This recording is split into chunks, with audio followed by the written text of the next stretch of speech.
Tanisha, the Shawnee Boys and Girls Club Unit Director here at Shawnee. Today we'll be going over lesson 57 of positive action. Positive action is, like I've said in many of our videos, is that it helps with giving us different exercises and different ways to have a more positive mindset through difficult and unconventional situations.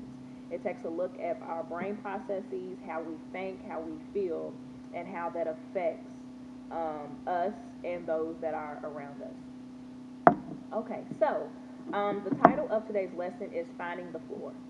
All right, it is lesson 57, and the objective or the goal for this lesson is to reflect on the social and emotional positive actions of managing possessions, as well as to reflect upon the relationships between possessions, identity, and self-concept.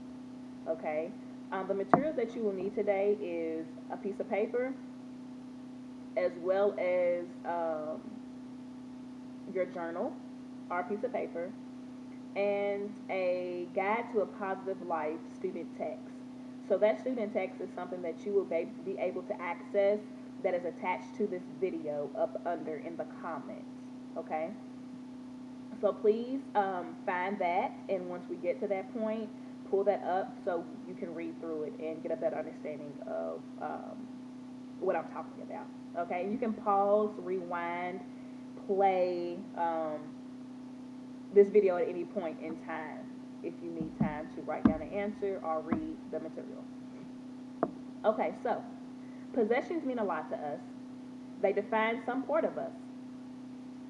They explain who we are to the world.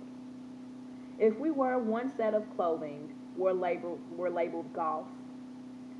If we wear another set of clothing, we get labeled as a jock, another a nerd, and maybe we are those things, or perhaps a wannabe, right? We are judged and evaluated by what we project to the world with our possessions and our clothes. You know this from experience and intuition. As teens, you are viscerally aware of how other people perceive you, and you are drawn to people who look like you, talk like you, or share your favorite movies and your music, and have the same stuff.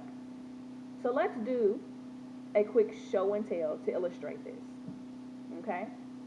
Is there anything that you are wearing or carrying with you right now that means a lot to you? Something that you have made a conscious choice to have, or something that, if you were gone, you would miss for emotional or sentimental reason? Would you like to share that with me? All right? What is it? Is it something that you are wearing or something that you have that means a lot to you? If it is, please comment below and let me know.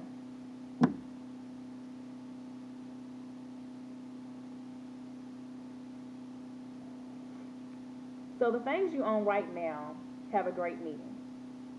It doesn't mean that you won't later change your mind. How many CDs do you have from your musicians you no longer listen to? Do you know adults who look back at their old pictures, laugh, and say, man, that was my hippie stage? I honestly do. We move into new stages of our lives all the time. Sometimes that requires new stuff, and it requires getting rid of some old baggage. So, let's read Guide to a Positive Life, Student Text, Unit 3, Chapter 19. Can I find the floor in my bedroom? And let's sum all this up. So please, make sure you pause the video and go over the material that is titled Guide to a Positive Life, Student Text, and it is right in the comments. So please pull that and read it, pause the video, and then we can start from there.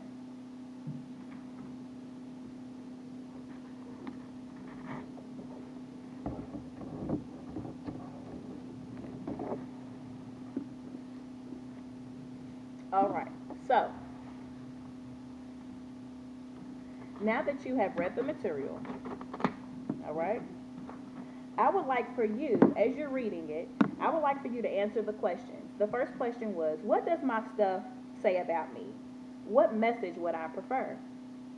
These questions are visually seen in the text that I have attached to this video. Okay? And am I stuff impaired? Do too many things flood my life, my room, my head, right? So I want you to make sure you answer those questions after that read or throughout that read, okay? Okay, so what is your very favorite thing in the whole world, in the whole wide world? What is your favorite thing? Okay. The thing that means the most to you. I want you to take a piece of paper and I want you to list your top 10 things you have in your room.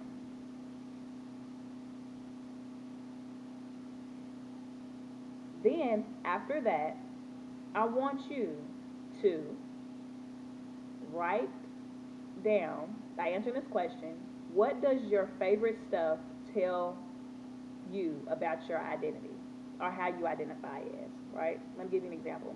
So in my room, I have a Bluetooth, right? I have a Bluetooth speaker that I hook my phone up to, and I love listening to music. So what that says about my identity is that I'm a music lover. I love music. I love loud music in the comfort of my own home, something that I can vibe to and cling to. That tells a lot about my identity. I need something going to keep me going, right? Um, Here's your life's big question. What is your stuff identity? Okay? Do you tolerate chaos? Do you take care of your stuff? Do you have too much, not enough, just enough? Right? We're going to look at those things. So right now, I just want you to do that activity. Okay? And once you do the activity, I would love for you to comment below and let me know some of those things that are in your room. And based off those things, what does it speak? How does it speak to your identity? Okay? So, let me just say you are responsible. You are responsible for your things. Let's make that clear. Okay? You make conscious and unconscious decisions about what you have and keep around you. And those things are a reflection of who you are, of your identity, right? Those who manage their possessions well are usually given more autonomy over choosing and caring for possessions in the future. The significant adults in your life will likely perceive your responsibility with your possessions as an indicator of your overall responsibility. So, the more you demonstrate you can care for your possessions, the more likely they are to see you as responsible and thus worthy of trust and more freedom. So, the more you take care of your things, your possessions that are in your home, in your space, the more likely you will be viewed as a responsible person, a responsible team, okay? So, the process of getting to know yourself as an added benefit, which is enhanced relationship with your significant rules, what other benefits might come to you from finding the floor? What do you think?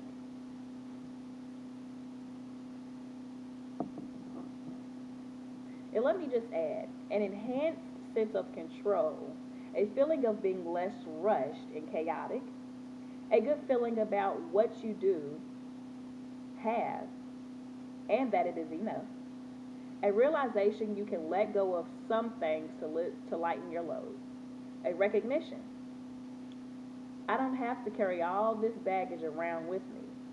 I can let go of the past, right? Taking those possessions and just letting go of some of the baggage, all right? Not to put too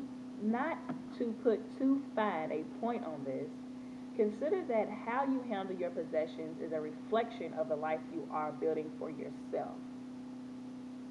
Your old, worn out, and outdated possessions are your baggage.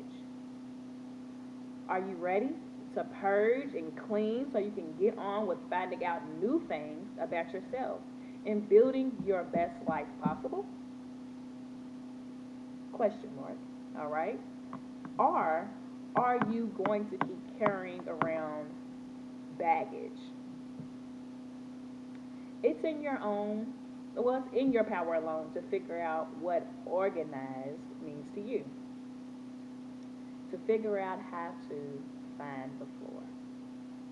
So my question is to you is, are you ready to let go of all those things that hinder us, all those things that are old, things that, you know, um, maybe, basically hinder us from growing up, hinder us from moving on, right? From people or things. Um, I want to challenge you to go through your room and get rid of things that you no longer need. And that will open the doorway, provide more space for things that you do need in your life. Okay? So I want to challenge you to do that. And I would love to see comments on what some things that you got rid of and replaced with things that you really need. All right? Well, I hope you have a good day. I hope that you learned something from the reading as well as learning how to find the floor, um, and bringing more light to your life and clearing out the fog. So you have a great rest of your day, and until next time.